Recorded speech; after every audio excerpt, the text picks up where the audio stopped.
Создавал объявление на доске Якутск, получается, по продаже товаров, разных товаров. Человек мне писал, когда предлагал нам купить, посмотреть товары. Я говорил, что нахожусь в другом городе.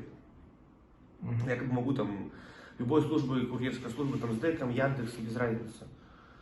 Там экспресс-почта там, и так далее. И предлагал отправить курьером, то есть там или с Деком. И вот человек, когда соглашался, я отправлял фишинговую ссылку, создавал ссылку, отправлял, получается. И человек переходил на фишинговый сайт и уже видел то, что товар якобы отправлен, нужно за него платить. Он нажимал на оплатить, то бишь вводил реквизиты, и после этого деньги у него списывались, а сайт потом, то бишь, можно было удалить, чтобы повторно на него зайти, уже сайт будет не существовал, в принципе. Также вторая схема была также, то бишь такой же способ, через ссылку, только покупаешь товар.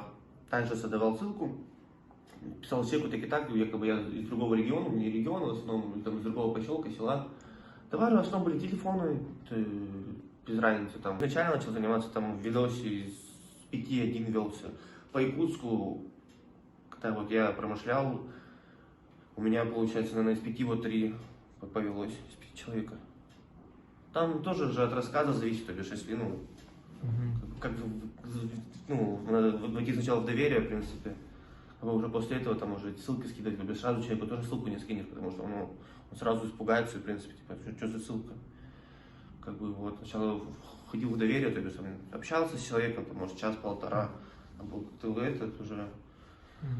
И все, потом ссылку скидывал, и все, в принципе, и велись. Ну, да, здесь, как бы, много доверчивых людей, в принципе.